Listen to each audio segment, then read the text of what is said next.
Not quite the remote campsite I normally prefer to start my day on, but at least there's coffee. Okay, there's the shuttle, and I am back on the trail. I had a nice night, you know, it was nice to get a shower, but the guy that was also in the private room house with me, he was in one of the other rooms. The walls were kind of thin, and I got woken up at I think like 5 a.m. with him talking exceedingly loudly into his speakerphone, and there was pretty much no sleeping after that. Then later in the morning, he comes over and he's like, oh yeah, you better wash your hands because I got really sick last night. So great. May have been exposed to norovirus. So my replacement hiking pole thing was the kind of biggest goal I made of going into town. Unfortunately, all I was able to find was this $20 replacement, and it's already collapsing on itself. So this is why I hate cheap hiking poles. They tend to collapse and, you know, dump you when you really need them. So we'll see. I still have the pieces of my old one back there. I haven't been able to repair it, but I figured, you know, if I get desperate enough, at least it's something. It's not like it weighs much. I need to get another pair. Unfortunately, Black Diamond warranty is kind of not being overly responsive. They seem to have really gone downhill since that acquisition a couple of years ago. And hey, the rain already. You know, usually after I go into town, I do laundry, and so I smell kind of like perfumey for, you know, a day. I decided to bypass this time due to the crowds at the hostel last night. I didn't bother doing laundry, so I am in my full aromatic glory this morning.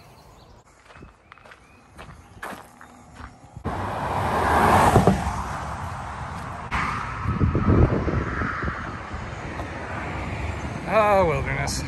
Hey, a little garbage dump. Trail's pulling out all the stops today. Misty. So one of those annoyances that just drives me crazy whenever it's foggy like this or when it rains is I keep my phone in this little pouch right here. Works really well because then the headphones are plugged in. I can get at it if I need to take a picture and everything. Great, right? Well, when it's wet, it triggers the iPhone screen. Now, the iPhone has a key code that you put in to unlock it, right?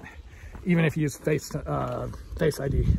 Well, if you put in the wrong key code like 5 or 10 times, it locks the phone. I keep getting locked out of my phone because it randomly triggers it. Even if the screen's off, poking the screen seems to wake it up. I'm actually looking at maybe, well, if I get a different material, maybe if I get one of those DCF pouches. I don't know if that's gonna work though, or if it's just the moisture. As promised, there are a couple of blowdowns in this area. Not too bad yet. Dun, dun, dun.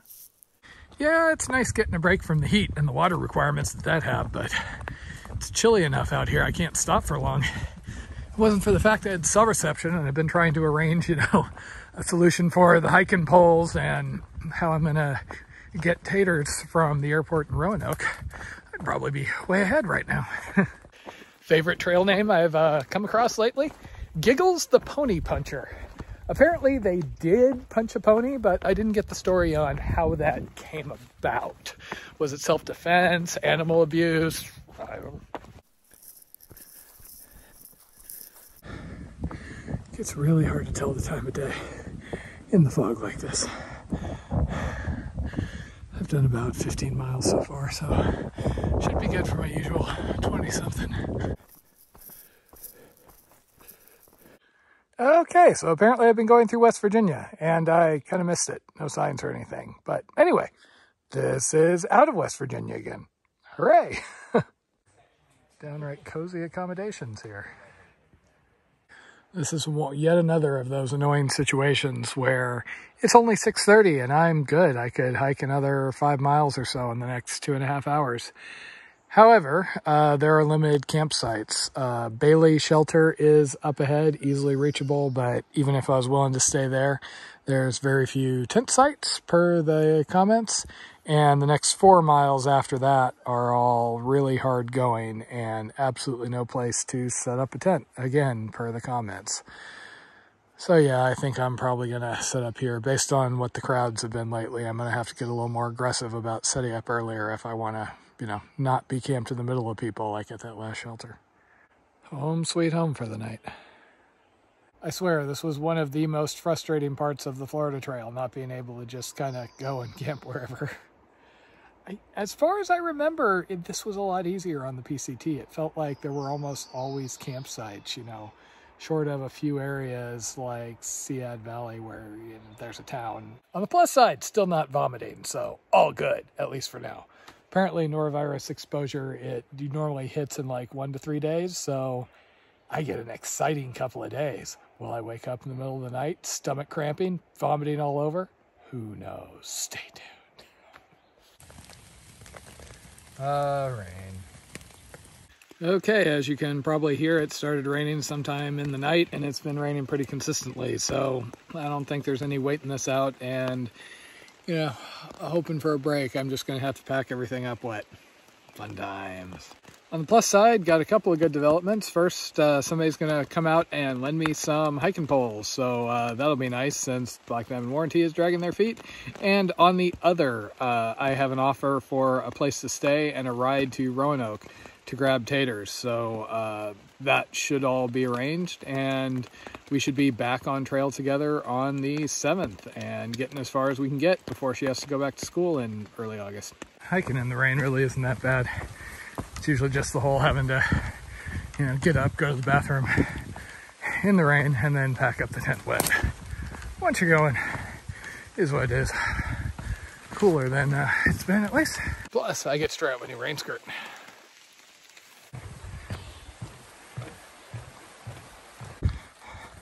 Just had a nice conversation with Hippie, who's out here doing the AT for 3rd time. He's actually trying to yo-yo, so he's fine to be out here till January. He's also slack packing, so he's got nothing on his back. So I made a good time for a while, keeping up with him and chatting.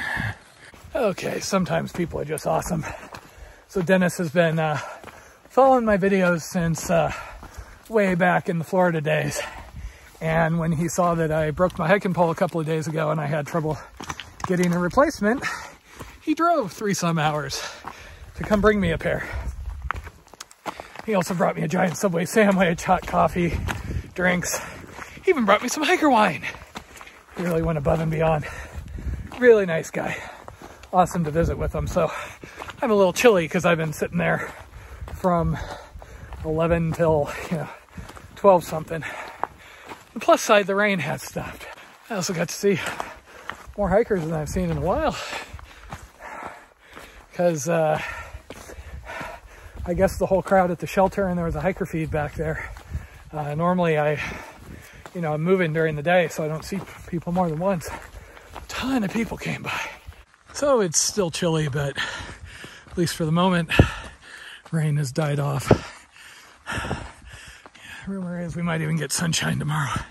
So basically the sun comes out, so I get my sunglasses on, and then all of a sudden it starts raining.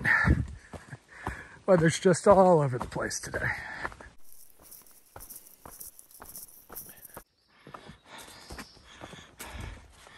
Ah, yay, wet rocks.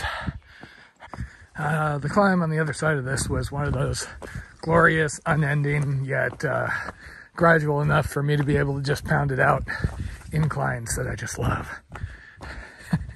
See, this is why I like the Sierra so much. You get that for like 6,000 feet going up passes and things. It's great.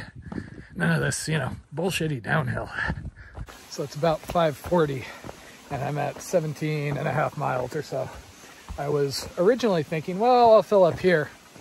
Then I can stop wherever I want to, around 20 miles. But there is another water source after 6.6 miles.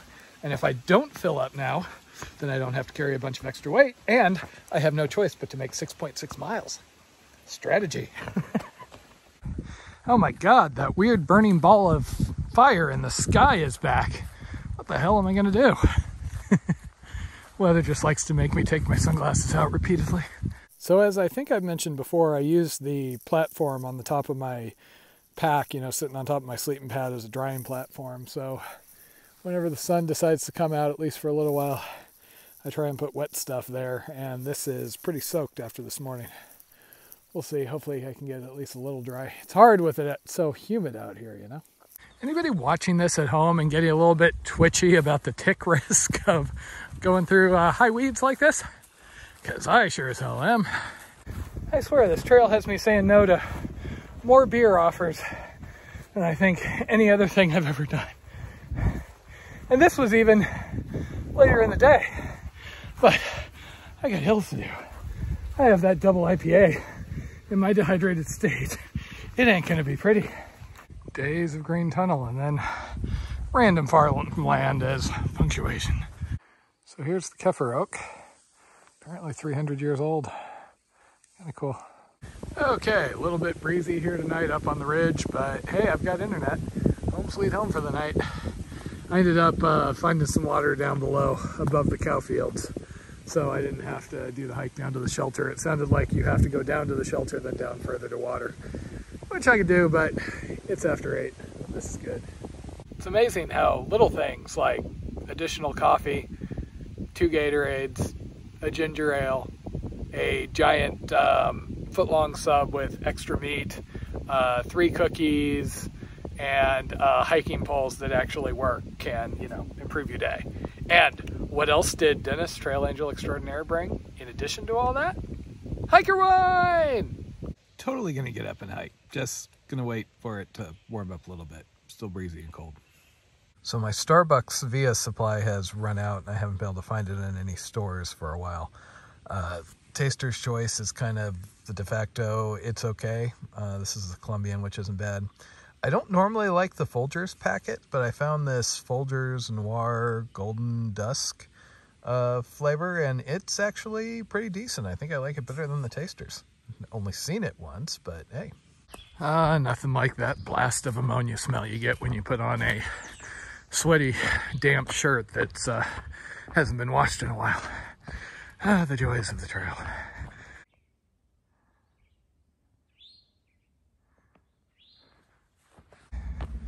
Now, that's what I call a proper cairn right there. Somebody was bored.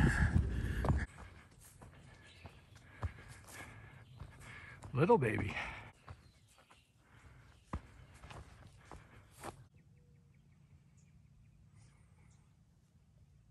So last night I climbed up that ridge. Today I walked along the ridge. Now I'm dropping off the ridge so I can climb another ridge, so I can drop off that ridge, so I can climb another ridge, etc., etc., etc. This isn't exactly feeling like following a mountain range right at the moment. Oh, yay, knees. Ended up stopping at a shelter because they had a privy and ran into both Songbird and the Cuban guy whose trail name I can't pronounce because I can't roll my R's, and a couple of people from a trail crew who gave us like candy and tangerines. So that was nice. And actually I had enough on my food, I may just try and push forward to Daleville. There's a grocery I could stop at tomorrow, I think, which does have pizza, so that's tempting, but I don't actually need a resupply, I don't think, at this point. And there was another set of trail angels back there, so I got to roast a hot dog and say no to yet another beer. What the hell is wrong with me?